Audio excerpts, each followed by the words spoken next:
Hello everybody, today we continue to talk about Ansys and we start third course of Ansys. It's Ansys Workbench CAD capabilities and today the first video from the course about DesignModeler. First of all, we need to say that in Ansys Workbench project you can add several type of objects which will give you a possibilities to work with geometry. It's object geometry from component object, and also it object discovery from component object. This one gives possibilities to work with three different CAD from Ansys. It's a Design Modeler, it's a SpaceClaim, and it's a Discovery. And the next one show us possibility only with Discovery. Also, stage of geometry present in several component object and solution object. And those geometry is the same as this geometry first, so this one give to us possibilities to work with three type of CAD system. All of them look something like that. This is Design Modeler, this is SpaceClaim, and this is Discovery. And this is very different software. Design Modeler and Ansys Discovery used Parasolid kernel for modeling. Design Modeler it's the first Ansys CAD. Discovery it's the last Ansys CAD. SpaceClaim present in Ansys product from Ansys 14 version. It's 14, 16. Sorry if I say not fully correct phrase. This is a tool for direct modeling. It's a very cool tool, and Discovery it's a new version of SpaceClaim. SpaceClaim based on Ansys kernel, and Discovery based on Parasolid kernel for better interoperability with Ansys product, because some other Ansys product, Ansys Mechanical for example, work with Parasolid kernel. So that's information that we need to talk, and now let's show.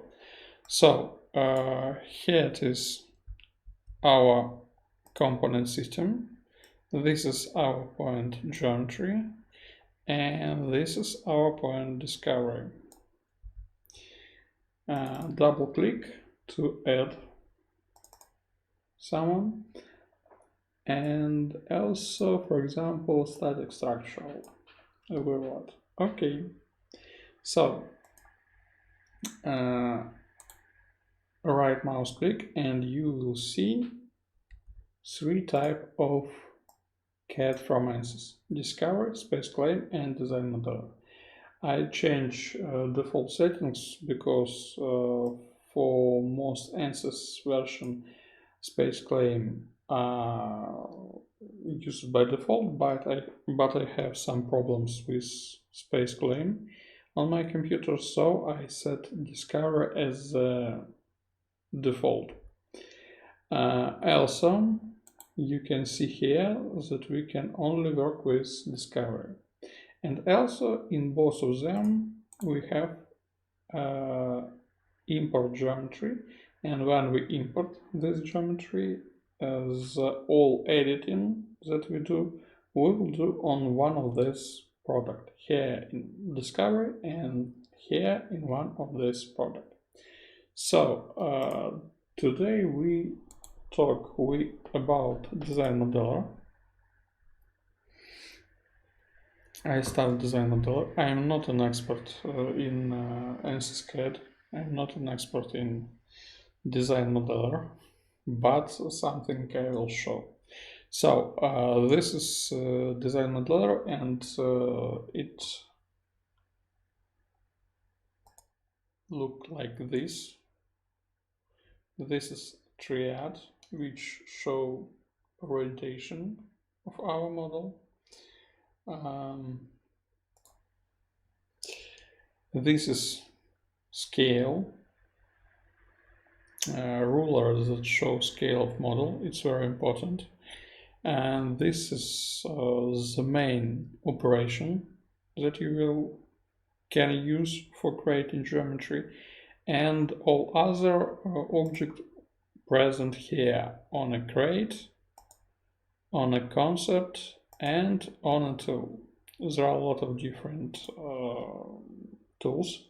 Some of them can be found on any CAD system, and some of them are very specific tool, because they can help you in health in your geometry imported. So something like that. We see three planes. We see the list of borders. If we choose our plane, we can start new sketch. For using sketch tools, we need to click here, and this is our sketch tools. This is some modification tool, this is dimension tool, and this is constraint. It's not very user-friendly, but it's not the worst things from Ansys Discovery. So we use rectangle for create, but first of all look here, 30 meters. So for us much better to create something like that, so to zoom in, and now we create a rectangle like in most other CAD system. We use general dimension to create horizontal or vertical dimension, for example, and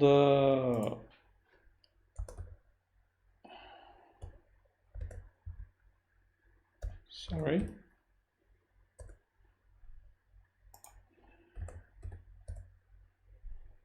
as you see, the place of this dimension are not changed from the model, so it stay. So if you create a rectangle on this scale, create those sketch dimensions, and then change it to small numbers, you will see dimensions near space, something like that. You can't change those dimensions here. For changing it, you need to use here. Also, you can add a sign that this is parameters. The list of dimensions here for any sketches, it's very cool things, but it will be more user-friendly if we can do something here. If we need more complicated dimension, for example, dimension between, yep, it's a problem. If we need dimension between those two lines,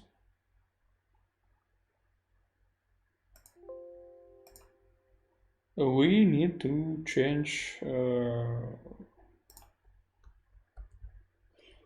type of dimension. Okay, we create those one. We return to modeling tree, and we place extrude. There are some options: add material, add frozen, and so on. When we create more than one operation, it will be also cut, imprint, and so on. And there are no user-friendly arrows that help you to change the size of extruding. There are some problems with those parameters because you have much more, and some of them are very different from other CAD system in general, NX, SolidWorks, Inventor, Fusion, Creo, and so on. And the most interesting thing that you need to put generate to recalculate geometry with any changing. With changing of those dimensions, with changing of those dimensions, with creating any new geometry, you will need something like that. Also, you will have some problem with creating new sketches. For example, here we create a sketch, but as you see, the sketch present in XY plane because there are XY plane was here in those preferences, and if we leave those sketch without extruding, we create the empty sketch on XY plane, and will be no sketch on plane 4. So sometimes it can be problematic. Okay, we try to add new geometry, and as I said previously, we can add frozen, cut material, imprint, slice, and so on. Let's change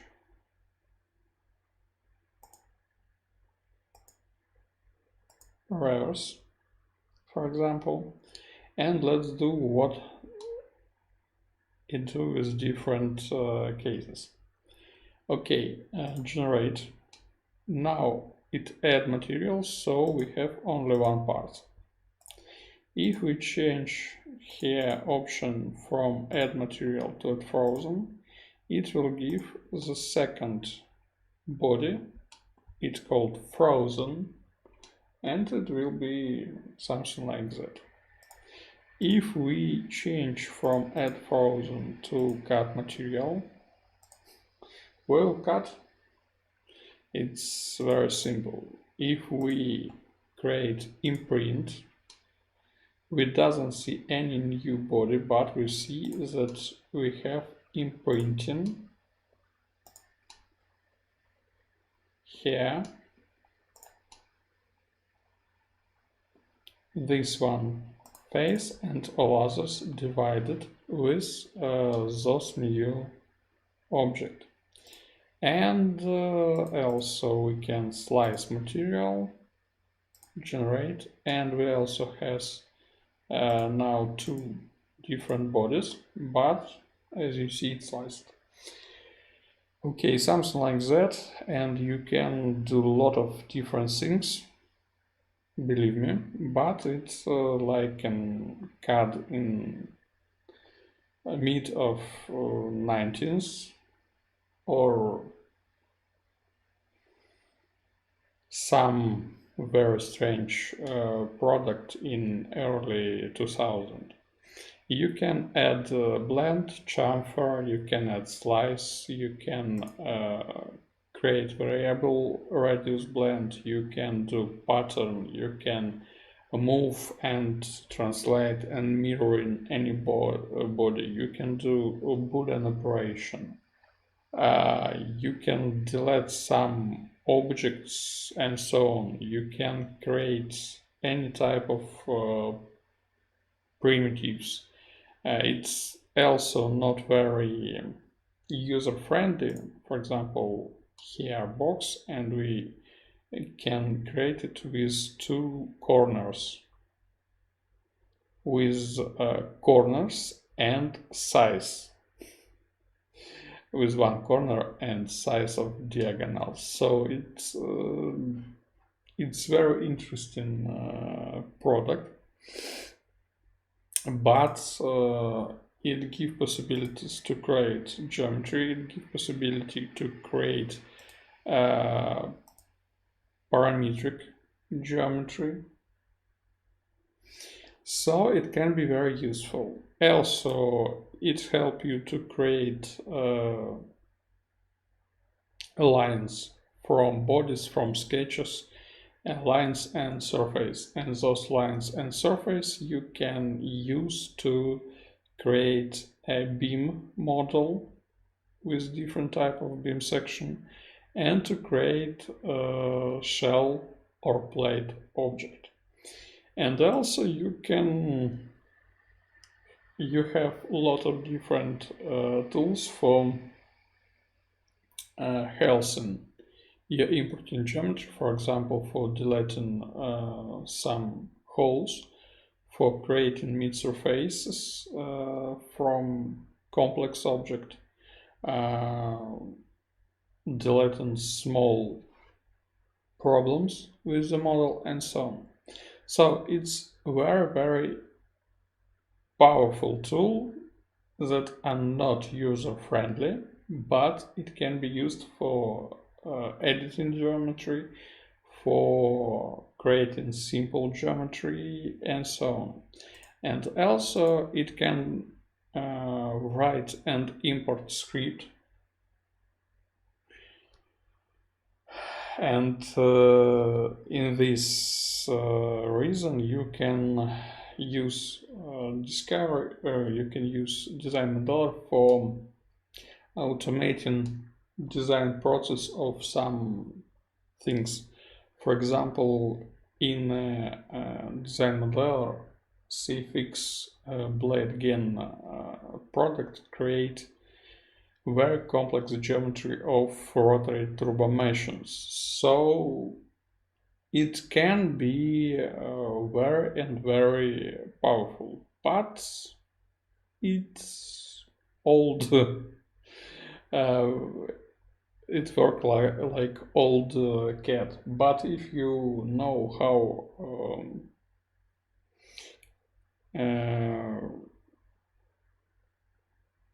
how to work with Ansys APGL, Ansys Classic with geometry, you know that it's a not very bad idea, and it's not very bad solution. Something like that. If you want to see how to create here one of more complex geometry, for example, or if you want to see a video with simplification of real geometry which was imported, please write a comment, please thumbs up, and so on. As I said previously, I'm not an expert, but I will try to show a real process. So, but I need some motivation, because I don't like DesignModeler. For me, it's very, very dumb, something like that. So that's all that I want to say about Ansys Design Modeler, and see you on the next video with Ansys Discovery.